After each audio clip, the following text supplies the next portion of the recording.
I want to bring you back to the fundamental question that we are really concerned about, and that is, are you seeking? Now, this is an inner thing in your own inner life. You are going to have to come to this for yourself. You are going to have to find Him in all of His fullness, this Jesus of ours, and begin to have a hunger and an deep inward thirst and desire for Him. It's in finding Him like that that you begin to open up and find that you cannot control this hunger and thirst, that it begins to drive you, and you begin to seek the heart of God. That's what we're interested in you doing, seeking the heart of God. Not seeking anything else, not seeking solutions for your problems, not seeking strength, power, all the other things that you might think you need, but actually coming to the place where you seek the very heart of God. You burn with intensity for His heart. The reason we're so convinced of that is because we're talking about evangelism, and you see, we know that evangelism centers in seeking the heart of God. If you try to do evangelism, you'll end up not doing it. If you seek the heart of God, you won't be able to keep from doing it. So we're going to keep coming back, emphasizing consistently and constantly this whole idea of seeking the heart of God. Oh, to saturate in His presence. Oh, day by day by day, to let Him fill you and flow through you. Hey, check yourself out. How has that been going? Have you been seeking His heart? Have you been seeking the heart of God? I don't want to let that slip in your life. I want to constantly bring you back to that over and over again. Seeking the heart of God. We're talking about the theology of evangelism. We have had several discussions about the subject of holiness. We have found out, of course, that holiness is that which God has and God has alone. No one else has it.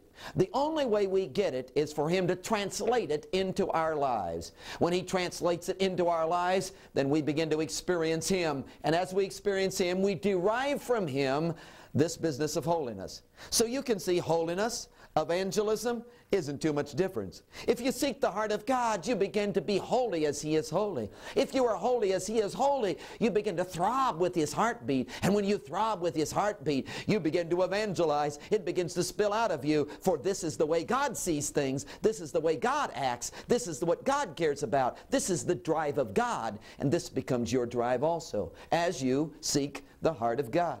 So come back to seeking the heart of God, holiness, and the flow of that holiness through you, which spills into the dynamic of evangelism. In the next few sessions, we're going to be talking about the terribleness of the total depravity of man. Last session, we talked about the whole business of the fall, and I hope you did a thorough study on the fall as found in Genesis chapter 3. Oh, it's deep and there's much to discover. But your concept of sin really does matter when it comes to the business of evangelism.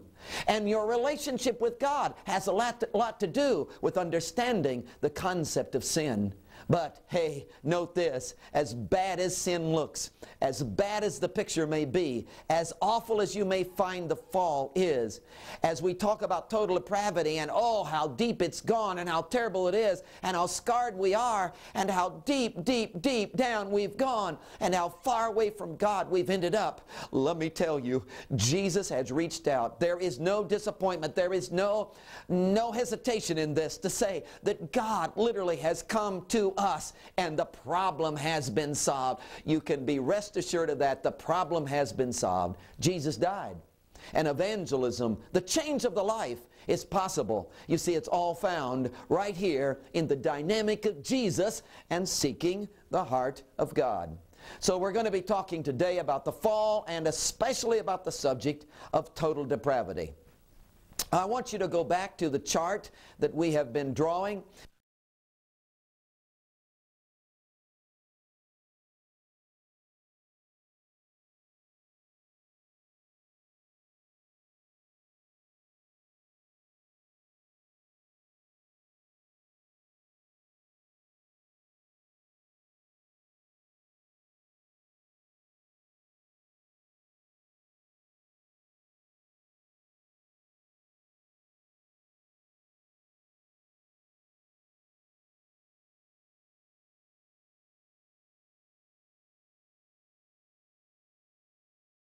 We want to discuss the subject of total depravity because that is the condition that man fell into. Oh, it's a theological term to be sure, but it describes the condition that man finds himself in now due to the fall. Total depravity. There are two kinds of total depravity that we're going to talk about, and we're going to put them on this chart.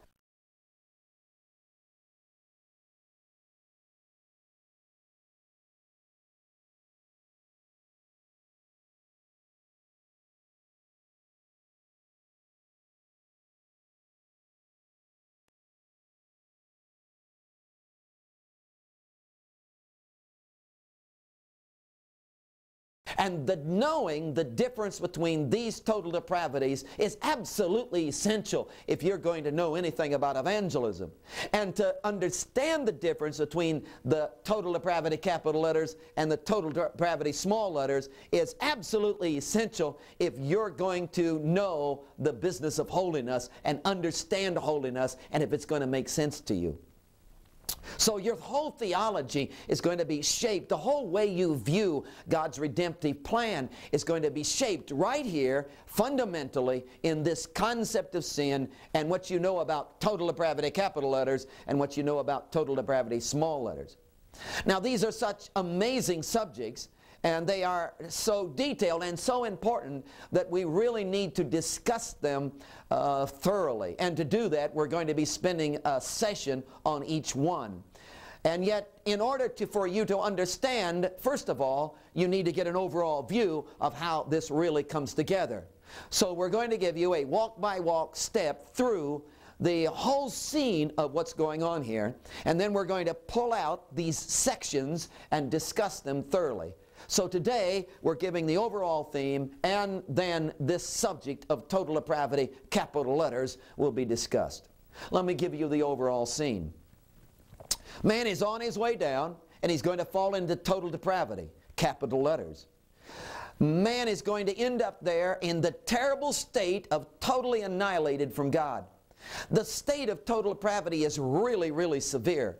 There is also this total depravity small letters now. And you need to understand that the difference between total depravity capital letters and total depravity small letters is in how the word total relates to the word depravity. In total depravity capital letters, the word relates to the word, word total relates to the word depravity in the sense that it is absolutely total. Total in every aspect, total in every degree, total in everything you can think about. It is total, total depravity. It is the total life that is now steeped in this depravity. The total depravity small letters, the word total relates in a different way. The word total means, yes, every area, the total areas of man's life are affected with this. Now I want to tell you now the difference between total depravity capital letters, or I should say, I want to tell you what makes the difference between total depravity capital letters and total depravity small letters. What makes the difference between these two is a word called prevenient grace.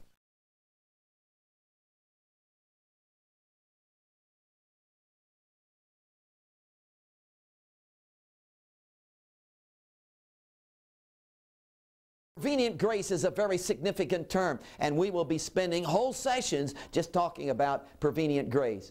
Because if you do not understand prevenient grace, you will not understand holiness at all. This is what really makes the difference between total depravity small letters and total depravity capital letters, and it's the only chance we've got. Prevenient grace comes from the word preventing. Preventing grace, it is sometimes called. Preventing us from being down here in total depravity at capital letters and keeping us in total depravity small letters, which is a real significant statement. I want you to rejoice today. I want you to have an overwhelming thrill deep within. I want you to applaud. I want you to glorify God and praise Him because He did not allow you to fall into total depravity capital letters. He stopped you in total depravity small letters by His prevenient grace. You see, here's the situation.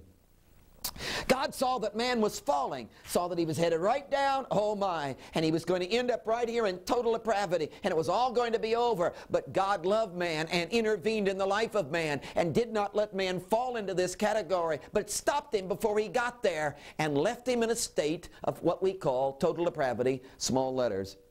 Let's now get into definitions. Total depravity, capital letters, obviously is very, very, very severe. It's man totally wiped out. It's man totally done. It's man animal level. He now is operating on his instincts, his lusts, and his passions. He has no ability to desire God. He has no longings for God at all. He's quite content in his own state. He sees nothing but his own sin. He's totally wiped out. He has lost his reasonableness, which is one of the key factors of mankind. He no longer can think thoughts. Hey, he just operates. He just moves by his body drives. He is an individual now who's lost all conscience. He has no ability to state the difference between right and wrong. He sees no difference in activities. He has no choice. He just operates in these body instincts. He doesn't sit down and look at a situation and say, this is right, this is wrong. He has no ability to feel guilt. He has no ability to long for God. He has no longings to be better than he is. All righteousness, every bit of love is gone. There is nothing left. He is totally, absolutely depraved. Here's a key statement. In total depravity, capital letters, the very image of God is lost. It's not scarred. It's not affected. It's totally, absolutely removed. And man no longer is made in the image of God. Can you see how severe that is? That is overwhelming. That man would come to the place where the image of God would be removed and he'd have no desires for God. And he'd just waller in his own sin and his own wickedness. The awfulness of that is overwhelming. You can see the state. Total depravity, very severe. Now let me describe for you briefly total depravity, small letters. Total depravity, small letters, is not as severe. Oh, it is severe, but it's not as severe in the same sense. See, total depravity, small letters, means the total areas of man's life are touched with sin. What this tells you is that every single area of man's thinking, every single area of man's body drives, every single area of his emotions, his nervous system, his whole being is affected by sin. Man still has the ability to desire God. He still has the longings for God, but he has longings for a lot of other things. So you begin to see the difference between these two states, total depravity, capital letters, total depravity, small letters. See, the difference then is, in total depravity, small letters, man can think good thoughts. Oh yes, he still has good thoughts, but even his best thoughts have the smell of sin about them. In total depravity, small letters, man still desires God. In total depravity, capital letters, he has no desire for God at all. Hey, it's all gone. He has no longings for God. Oh, but here he still has longings for God. And he wants to be better than he is, and he has longings for righteousness. See, in total depravity, capital letters, hey, he's lost his ability of choice. He can't see the difference between right and wrong and make any kind of choice now. But you see, in total depravity, small letters, he has these desires to make the right choice, but there's a force within him. There is a nature that's bending him. There's a depravity that's pushing him. He has a longing to do the right thing. He has a choice. He sees it and he wants to. But there's a dual reality taking place, and he finds himself, every area of his life, touched with sin. So total depravity, capital letters, very severe. The image of God in man is totally lost, while total depravity, small letters, the image of God is scarred. Key statement, get this. The image of God in total depravity, capital letters, is lost. It's gone. It's completely removed. Total depravity, small letters, it's scarred, but it's still there. Man still maintains his manhood. He still has desires for God. And you begin to understand these two states of total depravity in relationship to themselves. That is, as you see total depravity, small letters, and total depravity, capital letters, you begin to understand what he's trying to say to us. Now again, remember, the difference between these two states is wrapped up in the fact of prevenient grace. It's the love of God. We're going to talk about that a lot. Prevenient grace. God Himself has prevented man from being deep, deep, deep in this state of total depravity, losing the image of God. He loves man so much that He intervened in the life of man and elevated him or left him at the place of total depravity, small letters, where man could still desire God. He could still long for God. He still had longings to be better than he is. See, this is what God has done for us. God has taken the initiative, and it's a part of the cross. What an overwhelming concept. Total depravity, capital letters, is very severe. Might I say to you that I believe with all my heart that no man has ever reached that state, that God did not allow any man to come to that level. That there's never been a man any place, anywhere, under any circumstances who still doesn't have a longing for God, who still doesn't have the finger of God on his back, who doesn't have this desire to be better than he is, who doesn't have some kind of sense of right and wrong. I know you can sear your conscience. I know there's the blasphemy against the Holy Spirit, and we could talk about all of those kinds of things. But when it all filters down, no man is void of the moving presence of God, prevenient grace. God has come and touched every man, every place, everywhere, every woman, every boy, every girl. He loves us, and He has brought us to the place where we desire Him also, and He's planted that deep within our hearts. Now let's discuss just for a moment this business of total depravity, large letters. I want to be sure you have the concept that it's man totally removed from the presence of God. Oh, we might even discuss this in terms of hell, because what else could it be but hell? Man is void of the very presence of God. I don't know. I'm going to give you in your work session a list of scriptures that you're to look up, which depicts something of how tragic, how awful this would be. For a man to be totally void of the presence of God, can you imagine it? Where he never had any longings for God. He had no capacity for love. Do you see that your ability to love has come from God?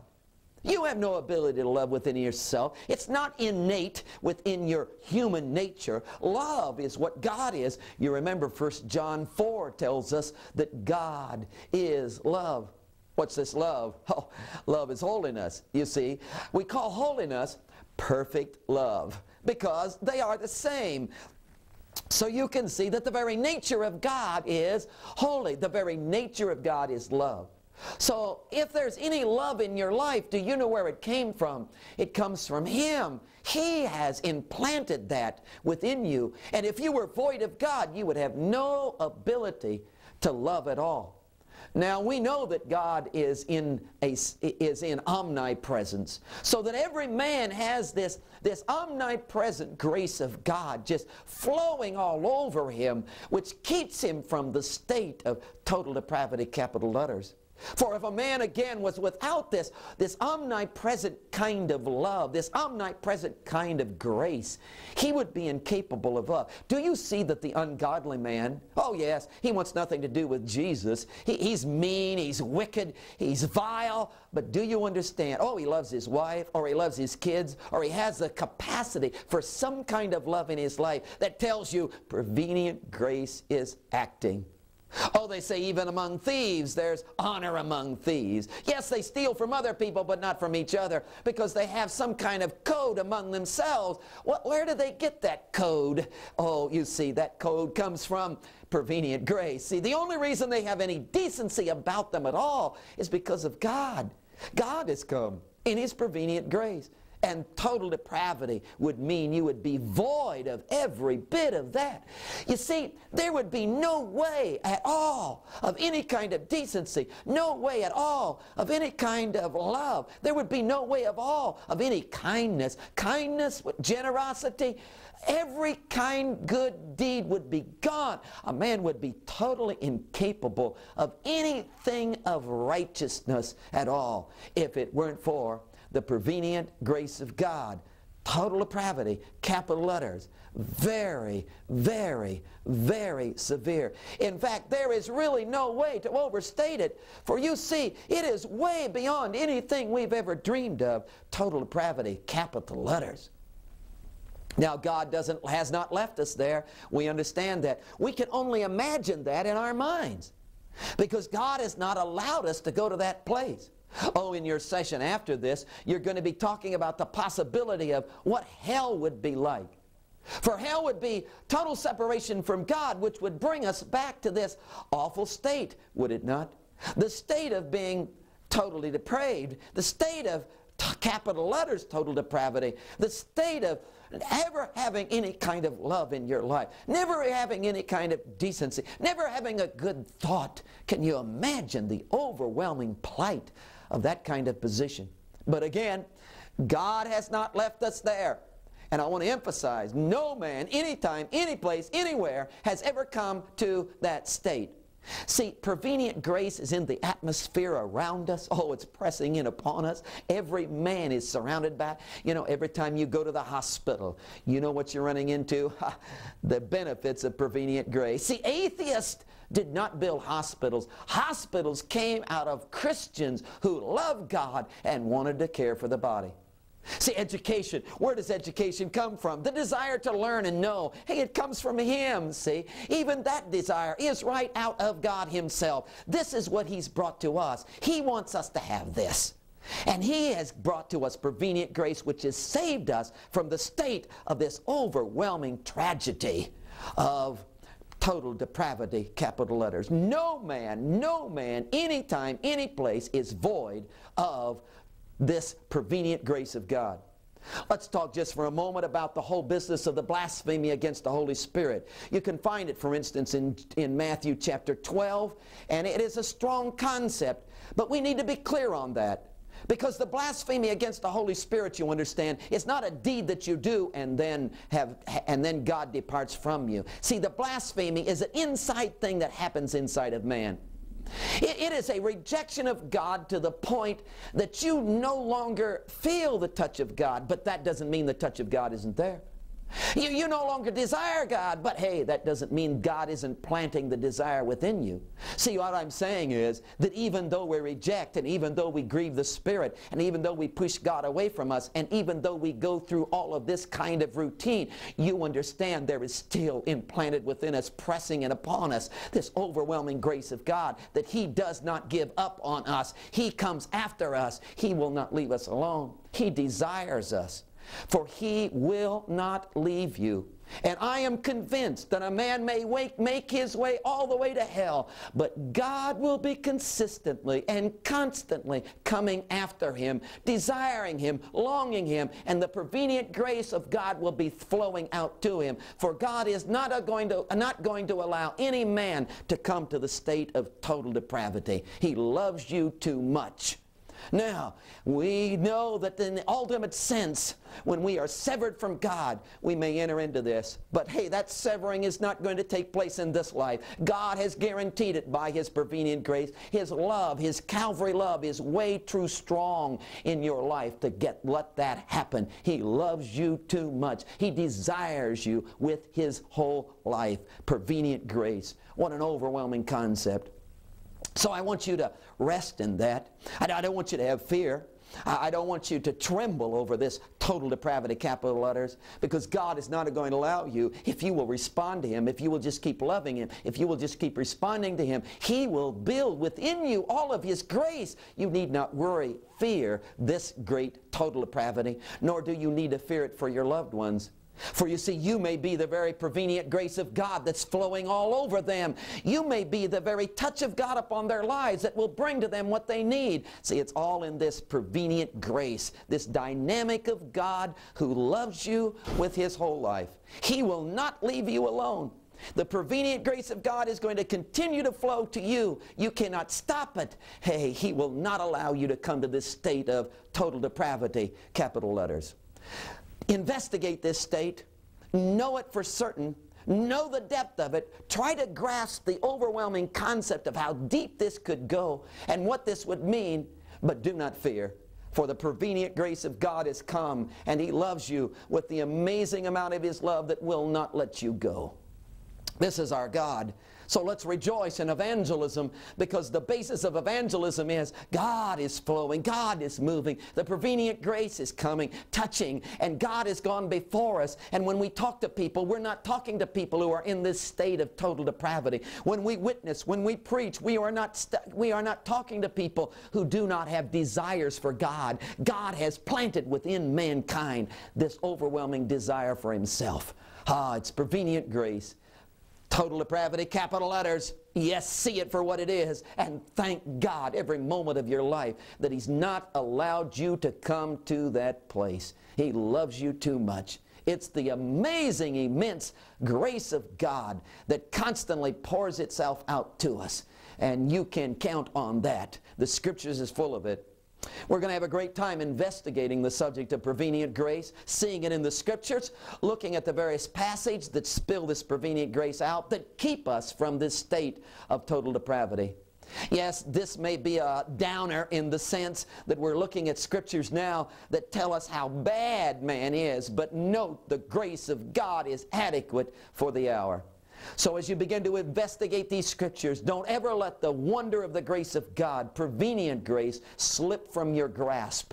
Know it for sure. And even as you see the terribleness of this total depravity, capital letters, see the wonder of His movement, the love of His cross that He's brought to our lives. And we, by the cross and power of Jesus, can move into man, to the lives of men, and we can see God changing hearts and lives, because His prevenient grace has gone before us and has kept them from the state of total depravity, capital letters. Have a good session.